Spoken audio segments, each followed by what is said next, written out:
يا أهلا بيكم في قعدة سينما. النهاردة هنتكلم عن فيلم The French Dispatch. الفيلم ده يمكن واجه سوء حظ كبير جدا لما جه ينزل بسبب الكورونا وتأجل العرض كتير، وفي موسم الجوائز السنة دي أعتقد ما تمش تقديره بشكل كافي وما ترشحش لولا أوسكار رغم تميز عناصر كتيرة فيه. والفيلم من إخراج ويس أندرسون وتأليف أندرسون برضه، واشترك في كتابته جيسون شوارتزمان ورومان كوبولا وهيوجو جينيس. الفيلم من بطولة بيل ميري وبينيسيو ديل تورو وفرانسيس ماكدورماند وإدريان برودي وتيلدا سوينتون وجيفري رايت وتيموثي شالامي. معظمهم ممثلين اعتادوا التعاون مع ويس أندرسون، فهتلاقيهم أسامي مكررة كتير في أفلامه. وخلونا نفتكر مع بعض حكاية فيلمنا. هستعين في وصف الفيلم ده بوصف اتقال في أماكن كتير، وهو رسالة حب للصحافة. وأحداث فيلمنا بتدور داخل جريدة أمريكية بتصدر في إحدى المدن الخيالية في فرنسا. وفي الجريدة دي بنشوف زي ما وصف الفيلم في بدايته نعي ودليل سياحي أو رحلة في المدينة يعني، بالإضافة ل3 مقالات أو نقدر نقول 3 قصص قصيرة. القصة الأولى عن فنان سجين وعلاقته بحارسة السجن وأحد تجار اللوحات، وإزاي قدر الفنان ده يغير الساحة الفنية من جوه سجنه. القصة التانية عن علاقة بين طالب جامعي وصحفية أكبر منه في السن، بتدور خلال المظاهرات الطلابية في فرنسا في الستينات. والقصة التالتة عن كاتب بيحكي في حوار عن كتاباته بشكل عام، وعن قصة عاشها لخطف ابن أحد المحققين وإزاي رجع، وإيه علاقة كل ده بالأكل والطبخ. في العادي بيبقى عندي فضول أعرف فكرة الفيلم جات إزاي لصناعه، بس مع أندرسون الحكاية دي بتزيد شوية بسبب غرابة أفلامه. وعن الفيلم ده ويس أندرسون بيقول إن عنده إعجاب كبير بالسينما الفرنسية، والمدينة اللي في الفيلم كان فيها مراجع من أفلام فرنسية قديمة. بالإضافة للي قاله البرودكشن ديزاينر بتاع الفيلم إن في صور كتير لباريس كانت من ضمن المراجع اللي اعتمدوا عليها. وبالنسبة للشخصيات كان في شخصيات حقيقية اتبنى عليها الفيلم، والجريدة نفسها تم استلهامها من مجلة ذا نيويوركر اللي كان بيقراها ويس أندرسون وهو صغير في السن. فده اللي حصل بالنسبة لبداية كتابة الفكرة. لما نيجي نتكلم عن الفيلم أعتقد إن يمكن أنسب طريقة نمشي بيها هي الطريقة اللي مشى بيها ويس أندرسون نفسه، عشان تبقى الأمور كده مش مشتتة. فخلونا نبدأ بالمدينة. تعريف المدينة أو اللي نقدر نسميه الدليل السياحي قام ببطولته أوين ويلسون، وكان لطيف جدا وخلى فيه ارتباط بين المشاهد وبين المدينة، اللي في لحظات كتير حسيت بشكل شخصي إن شخصيتها كانت طاغية على الأحداث. وعجبني إن التعريف ما كانش طويل بصراحة، ويمكن كان فيه تماسك عن معظم أوقات الفيلم، وكان فعال جدا. ونقل بين كذا لوكيشن وحكى عن المدينة وناسها بشكل حسسني إن عندي خلفية كويسة عن المدينة، وده يحسب لهم لأنها مدينة خيالية. فالتفاصيل كانت كتير جدا وقدروا يعملوها بشكل مظبوط الصراحة. ومن بعد المدينة ندخل على قصة السجين، وهي القصة الأولى. القصة دي في رأيي هي أفضل قصص الفيلم من حيث البناء كقصة، وانطباعي إن الأبيض وأسود فيها كمان كان مساعد قوي في إحساس إن حياة السجين ده ما فيهاش ألوان، والألوان يمكن ظهرت مرتين وكانوا لعرض اللوح، وحسيتهم يعني يمكن لحظات تقدير للفن. أكتر شخصية حبيتها في القصة دي هي شخصية إدريان برودي أو كادازيو، ويمكن هي أفضل شخصية في الفيلم أو الأكثر اكتمالاً، يمكن لأن الشخصية مميزة وبترمز للناس اللي بتتاجر بالفن في مقابل الفلوس، حتى لو هو شايف إن الفن اللي بيسوقه ده ملوش قيمة وهو أصلاً مش فاهمه كمان، بس في سبيل الفلوس فقط ممكن يعمل أي حاجة، ممكن يخلي حاجة هو شايفها ولا ليها لازمة مدرسة فنية جديدة. وبالدعاية طبعاً الأمور بتمشي، فالشخصية أفكارها ودوافعها واضحة، واكتملت طبعاً بأداء إدريان برودي الكويس جداً اللي بيعرف يأدي شخصيات ويس أندرسون. وممكن ويس أندرسون يخليه يعمل شخصية رمزية كرتونية زي ما حصل في شخصية ديميتري في ذا جراند بودابست هوتيل، واتكلمنا عنه في الحلقة رقم 14، وكان برضو من شخصياتي المفضلة.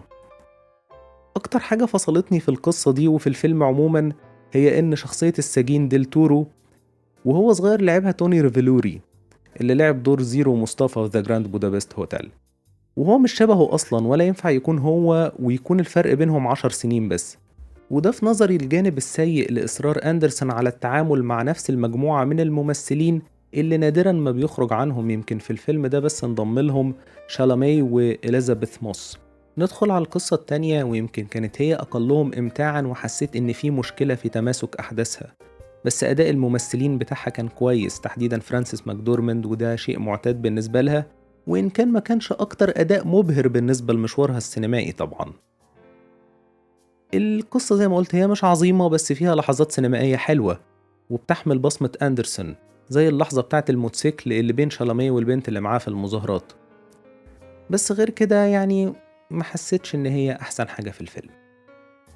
وننقل كلامنا من القصة التانية للقصة التالتة، اللي رغم وجود مشكلة في التماسك برضو فيها، بس تظل هي الأمتع وفيها شيء كده من الصدق. وده تحديدا حسيته بسبب الحوار بين الشخصية اللي لعبها جيفري رايت والطباخ اللي اسمه نيسكافيه. القصة عامة حلوة، وفكرة ابن المحقق اللي عايش معاه في كل حاجة وبيتعلم في البوليس في شغل أبوه كانت حلوة جدا، وتصرفات الشخصيات فيها بشكل عام كانت لطيفة. بس فكرة الصدق في رأيي جاية من إحساس شخصية رايت ونسكافيه بالاغتراب وبعدهم عن وطنهم، والجمل اللي اتقالت بينهم لو كانت اتقالت في فيلم تاني ما كنتش هبقى مقتنع بيها، وكانت في رأيي كمان هتبقى أوفر قوي. لكن في عالم زي بتاع أندرسون وشخصيات تحمل قدر من الرمزية والكرتونية، الجمل حقيقي كانت مؤثرة، ودي شطارة منه بصراحة. وعجبني قوي جزء الكرتون لأن هو أضاف للروح الكرتونية في الفيلم، وأكيد المطاردة دي تنفيذها بالكرتون أسهل كتير من الحقيقة ومقنع ويمكن أمتع. ويمكن أفضل مفاجأة بالنسبة لي في القصة دي هي وجود إدوارد نورتون. أنا قبل ما أتفرج على الفيلم ما كنتش أعرف إن هو مشارك، وكنت قاعد طول الفيلم أقول خسارة إنه مش في الفيلم، لأن الأجواء دي مع أندرسون هتبقى ناقصاه، خاصة إن نورتون ممثل جامد جدا، بس مع أندرسون بيروح لمناطق غريبة وبيتحول لممثل بأداء كرتوني حلو، وعمل ده معاه في أفلام زي مون رايز كينجدم وذا جراند بودابست هوتيل. والحقيقة وجوده كان مفاجأة لطيفة جدا بالنسبة لي، وشخصيته كانت لذيذة جدا. آخر حاجة حابب أتكلم عنها في القصة دي هي وجود سير شارونن، اللي كنت حاسس وجودها بسبب اللحظة اللي بتظهر فيها بالألوان. وهنا بيكرر أندرسون فكرة اللحظات السينمائية الحلوة اللي بيعملها بوشها، زي ما عمل في ذا جراند بودابست هوتيل، عمل لحظة شاعرية حلوة جدا، وبقى مخرجين كتير بياخدوها كريفرنس أو مرجع ليهم في أفلامهم. أعتقد بعد ما اتكلمنا على الثلاث قصص، اللي بيربطهم يمكن هي حاجة واحدة تقريبا، وده اللي قاله أحد الناس اللي بتحلل الأفلام وكتبه في مقال أنا بتفق مع رأيه فيه جدا، وهو إن اللي بيربط القصص دي ببعض إن كتابها تاهوا أو بعدوا عن الهدف الرئيسي من كتابتها أو تغطية الحدث زي ما حصل في القصة التانية، واكتشفوا منظور مختلف لحاجة في حياتهم. بعد ما اتكلمنا عن القصص، أعتقد إن إحنا ممكن نتكلم عن عناصر تانية في الفيلم كانت قوية، والعناصر دي هي سبب استغرابي في استبعاده من ترشيحات الأوسكار تماماً. وخليني أبدأ بالبرودكشن ديزاين، اللي هو أكثر عناصر الفيلم إبهاراً بالنسبة لي بسبب الإتقان والتنوع اللي موجود في القصص المختلفة. وزي ما بيقول آدم ستوك هاوزن البرودكشن ديزاينر بتاع الفيلم، إن هم اعتمدوا على أفلام قديمة خاصة من الموجة الفرنسية الجديدة كمراجع ليهم، وطبعا بجانب البحث المطلوب، كل ده وصلهم في الآخر إن هم يصوروا في مدينة فرنسية صغيرة اسمها أنجولام بسبب معمارها القديم وشوارعها الضيقة.